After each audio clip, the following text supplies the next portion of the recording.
안녕하세요. 지금 이혼 서류 접수해놓고 대기 중인 20대 후반의 여성입니다. 얼마 전 명절에 기가 막힌 일을 겪어서 한번 사연을 신청하려고 해요. 결혼한 지는 6개월 조금 안 되고요. 아니 세상에 요즘도 출가회인이라는 말을 쓰는 집구석이 있는지 몰랐는데 저희 시가 사람들이 딱 그렇더군요. 상견례를 할 때만 해도 시부모 두 분 다 점잖고 말씀도 별로 없으셔서 정상적인 사람들인 줄 알았어요. 친정부모님 역시 할 말만 하는 시부모님을 좋게 보셨고요. 하지만 결혼하자마자 전형적인 시월드의 갑질이 시작되더군요. 이건 아닌데 하면서도 참아보려 했어요. 지금까지 서로 다른 가치관으로 살아온 사람들이 처음부터 잘 맞는 게 더 이상한 거니까요.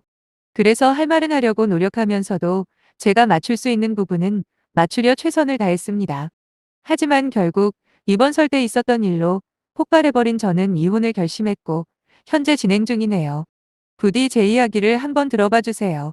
과연 제가 심한 건지 아니면 진작 해야 할 결정을 이제라도 한 건지 많은 분들의 의견을 듣고 싶어서 이렇게 사연을 신청해 봅니다. 남편과 저는 대학교 동창으로 졸업하고 4년의 연애 기간을 거쳐 부부가 된 케이스예요. 남편 집안도 꽤 여유가 있는 편이고 저희 집 역시 좀 살아요. 하지만 그 돈이 남편이나 제 돈이겠습니까? 전부 양가 부모님들이 평생 피땀 흘려 모아온 재산이죠. 그래서 사실 결혼할 때도 저는 친정부모님께 일절 도움을 안 받으려 했었어요. 근데 시아버지께서 1억을 지원해 주신다고 하니 할 수 없이 저도 친정부모님께 어느 정도 금전적인 지원을 받아 결혼을 했죠. 비록 전셋집이지만 평수도 넓고 자리도 좋아서 맞벌이인 저희 부부에게 딱인 곳이었어요. 양가 부모님의 도움이 없었다면 절대로 구할 수 없는 집이었겠죠. 그 부분은 감사하게 생각합니다. 하지만 신혼여행을 다녀와 시가에 들렀을 때부터 전 무언가가 잘못되었다는 느낌을 강하게 받았어요. 남편에겐 이미 결혼한 형들이 2명 있습니다. 제겐 아주버님들이죠. 그런데 저녁이 돼서 저희 부부의 환영식을 해준다며 집에서 고기를 구워 먹게 되었거든요. 시부모님이 살고 있는 집이 30평 후반의 주택인데 거실이 제법 넓어요. 종종 온 가족들이 모여 고기를 구워 먹는다고 하더라고요. 문제는 충분히 모두 다 앉을 수 있음에도 불구하고 시아버지를 비롯해 남자들만 앉아서 고기를 먹는 거예요. 시어머니와 두 형님들은 익숙한 듯 열심히 고기를 굽거나 아니면 물을 떠다 준다던가 또는 냉장고에서 맥주 심부름을 하고요. 분위기가 그렇다 보니 저 역시도 자리에 앉을 엄두가 안 나더군요. 그렇게 의도치 않게 남자들 식사 시중만 들었죠. 거기다 심부름을 시키는 시아버지의 태도도 정말 눈살을 찌푸리게 만들었는데 일단 부족한 게 있다 싶으면 시어머니를 부릅니다. 여러 좋은 호칭도 많을 텐데 꼭 어이라고 부르더군요. 자식들도 있는데 기분 나쁘게 어이라고 부르는 시아버지도 이해가 안 되었지만 그것보다도 시아버지가 부르면 마치 몸종처럼 자연스레 다가가 필요한 걸 가져다 주는 시어머니가 더 이해가 안 되더라고요. 그뿐만이 아니었어요. 단 한 번도 자리에서 일어나지 않고 시어머니와 형님들을 시켜만 먹는 아주버님들 역시 짜증이 나기는 매한가지였습니다. 그나마 제 눈치를 봤는지 남편은 자기가 알아서 물을 떠먹으려고 자리에서 일어나 부엌으로 향하는데 갑자기 시아버지가 호통을 치셨어요. 남자 새끼가 부엌에 왜 들어가냐고요. 그러면서 고추 떨어진다는 말을 농담이랍시고 하더군요.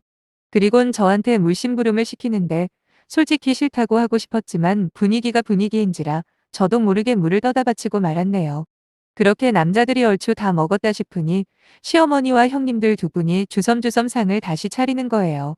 전 고기가 코로 들어가는지 입으로 들어가는지 모를 정도로 멘붕이 와서 겨우 식사를 마치고 다음날 아침에 집으로 돌아와 남편에게 따졌습니다. 어제 그거 뭐냐고, 왜 다 같이 먹지 않고 따로따로 먹느냐, 거기다 손이 없냐 발이 없냐. 직접 갖다 먹으면 될 걸 굳이 뒤에 사람 세워놓고 시켜 먹는 건 또 뭐냐 했더니 남편이 한숨을 길게 쉬면서 원래 자기 집 가풍이 그렇다네요. 들어보니 시아버지가 완전히 폭군 스타일이래요. 직업군인 출신이었다는 시아버지는 전역하고 쭉 사업을 해왔답니다. 다행히 일이 잘 풀려 지금 가지고 있는 자산이 제법 되나 봐요. 살고 있는 집과 사업체에 관련된 대출까지 계산하면 세 형제에게 각각 돌아가는 상속분이 2억 조금 넘는다고 하면서 괜히 아버지 심기를 거슬러봤자 괜히 상속만 못 받을 수 있다는 겁니다. 그러면서 저한테 불만이 있는 건 알겠지만 좀 참으라고 하더라고요. 진짜 어이가 없었죠. 언제 받을지도 모르는 2억이라는 돈 때문에 앞으로도 계속 몸쪽 노릇을 해달라는 남편의 말이 여러분들은 이해가 되시나요? 그래요. 물론 2억이라는 돈이 누군가에겐 엄청나게 큰 액수일 수 있다는 거 인정해요.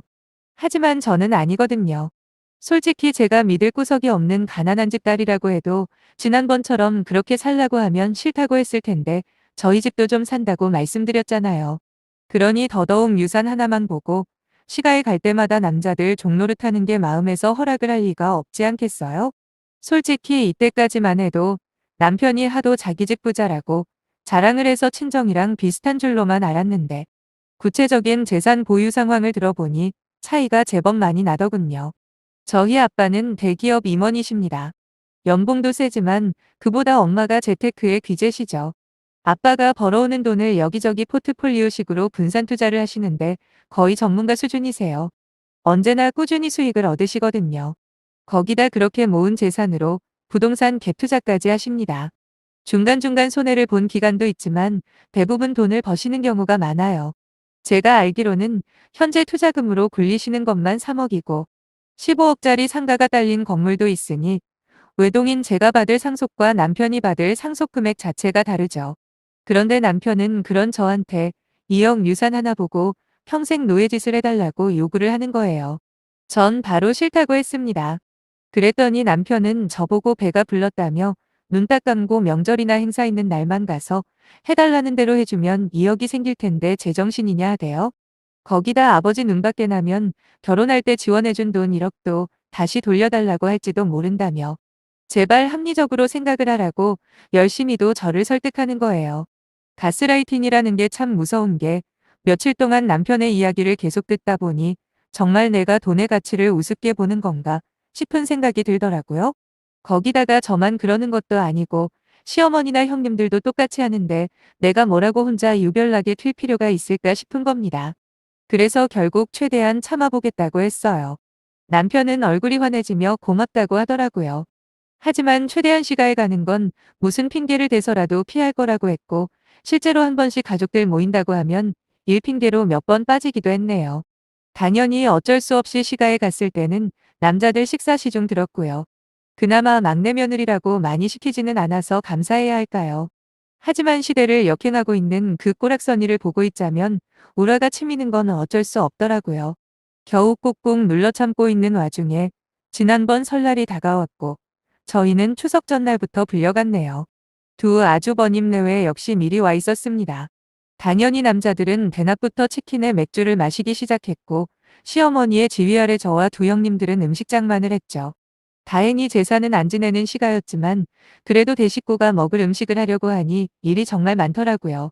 근데 안 그래도 바빠 죽겠는데 남편이 자꾸만 저한테 냉장고에 있는 맥주를 가져다 달라는 거예요. 남편한테 귓속말로 한 번에 가져가서 두고 마시라고 하니 그러면 맥주가 미지근해져 맛이 안 난다고 하네요. 얼마나 얄미운지 뒤통수를 한 대 때리고 싶을 정도였습니다. 육개장, 잡채, 소불고기 등등 대부분의 음식 준비가 끝나고 마지막으로 전 부칠 차례가 되었는데 재료들을 보니 막막해지더군요. 시아버지가 조금씩 여러 종류의 전을 맛보고 싶다 해서 명태부터 시작해서 산적, 오징어, 배추, 실파 등등 전을 부칠 수 있는 재료들은 거의 다 있었던 것 같아요. 몇 시간에 걸쳐 전까지 다 준비가 완료되고 이제 저녁 먹을 시간이 되었습니다. 역시나 정작 음식하느라 하루 종일 허리 한 번 못 펴고 일한 며느리 3명과 시어머니는 상만 차려주고 뒤로 물러나야 했습니다.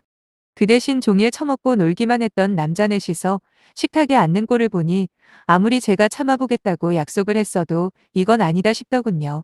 화가 부글부글 끓어올랐죠. 왜 그런지는 몰라도 갑자기 친정엄마 아빠가 너무 보고 싶은 겁니다. 그래서 저도 모르게 시아버지에게 말씀드렸네요. 다음 명절 때는 남편과 친정에 먼저 다녀오겠다고 말이죠. 물론 한 번에 허락을 할 거라고는 생각 안 했어요. 그렇다고 친정에 가는 문제를 언제까지 미뤄둘 수만은 없잖아요. 그래서 말을 한 건데 시아버지는 들고 있던 숟가락을 식탁에 탁 하고 놓으며 지금 무슨 헛소리를 하냐대요? 시집을 왔으면 출가회인인데 어디 명절에 친정에 갈 생각을 하냐고요. 그때 옆에 있던 시어머니가 제 손을 잡아 끌고 안방으로 들어가서는 저보고 미쳤냐고 하는 거예요. 그러면서 니네 시아버지 성질이 얼마나 대단한데 괜히 건드려서 좋을 거 하나 없다는 겁니다. 나중에 받을 유산을 생각해서라도 참으라고도 하시면서 비록 니네 집과 많이 달라서 힘든 건 이해하지만 이왕 시집을 왔으면 여기 법을 따라야 하지 않겠냐고 하시는데 불쌍하다는 생각밖에 안 들더라고요. 저렇게 남편이 무서워 쩔쩔매는 게 정상인가요? 여자로 시집 온 게 무슨 큰 죄를 지은 것 마냥 찍소리도 못하고 거기다 자기 경제권도 하나 없어서 막내 아들한테 유산 안 돌아갈까봐 전전긍긍하는 모습에 오히려 제가 정신이 확 드는 겁니다. 그냥 참고 어떻게든 살아봐야겠다고 결심한 게 바보 같은 결정이었더군요. 저는 어머님하고는 더 할 말 없다고 거실로 나갔더니 시아버지는 아직도 화가 안 풀렸는지 씩씩거리며 저를 노려보시는 겁니다. 저 역시 정면으로 똑같이 노려보며 명절에 내 부모 보러 가는 게 그렇게 큰 잘못이냐고 물어봤죠. 그랬더니 또 여자가 어쩌고 저쩌고 하면서 그러면 나중에 국물도 없을 줄 알라는 말에 혹시 유산 말씀하는 거냐 하니까 당연한 걸 왜 묻냐입니다. 전 기가 막혀서 그깟 2억으로 지금 몇 명의 여자들 인생을 말아먹고 있는지 아시냐고 했죠. 그리고 둘러보며 여기 있는 시어머니나 며느리들한테 그 돈 줄 거 아니지 않냐. 따지고 보면 아들들한테 줄 돈인데 왜 우리가 개고생을 해야 하고 이런 무시와 천대를 감수해야 하냐 따졌네요. 형님들한테도 돈 2억 때문에 자존심 다 버리고 친정에도 못 가게 하는 이따위 집구석에서 계속 살고 싶냐고 뭐라고 했습니다. 큰형님은 감정이 복받쳤는지 눈물을 흘리고 작은 형님 역시 고개만 푹 숙이고는 아무 말도 없더라고요. 말만 안 했을 뿐이지 저랑 같은 감정 아니었겠어요? 그쯤 되자 남편이 저를 말리더라고요. 제 팔을 잡아 끌며 그만하라고 일단 자기랑 먼저 이야기하자 하길래 잡았던 팔을 세차게 뿌리치며 남편에게 소리를 질러버렸습니다. 네가 제일 나쁜 놈이라고요. 네가 받을 유산으로 왜 나한테 지랄이냐. 돈 받고 싶으면 네가 직접 일하던가 재롱 떨어서 이쁨을 받을 일이지. 마누라 뒤에 숨어서 돈만 바라보는 네가 여기서 가장 악질이라고 했습니다. 막말로 내가 나중에 받을 유산이 너보다 몇 배가 더 많은데 이제부터 명절마다 우리 집 가서 내가 한 것처럼 똑같이 할 거면 계속 같이 살고 아니면 이혼하자고 말했네요. 그리고 마지막으로 시아버지한테 진짜 더럽고 치사해서 이 집 구석에서 나가줄 테니 돈이억에 평생 종노릇 하겠다는 새며느리 알아보라 하고 그 길로 나와버렸네요. 그리고 남편과 함께 타고 온 차를 끌고 친정으로 향했습니다. 사정을 전부 들으신 부모님은 분노로 손까지 바르르 떠시며 당장 이혼시키신다고 하시더군요. 정말 죄송한 마음뿐이었네요. 이런 꼴 당하라고 귀하게 키우신 게 아닐진데 말이에요. 그 후로 벌써 일주일이 흘렀습니다. 이혼 서류는 접수했고요. 처음에 미안하다고 자기가 다시 중재해보겠다는 남편에게 내가 해결 방법을 말해주지 않았냐. 내 유산이 훨씬 더 크니까 내가 니네 집에 한 것처럼 우리 집에 하겠다고 각서 쓰고 지장 찍어라. 그러면 그때 다시 생각해보겠다고 하니 이틀 뒤에 바로 이혼 서류에 도장 찍어주더라고요.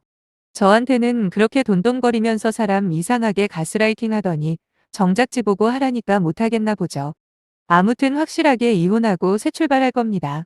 당분간 아빠 엄마와 지내면서 그동안 받았던 상처 회복에 힘쓰려고요.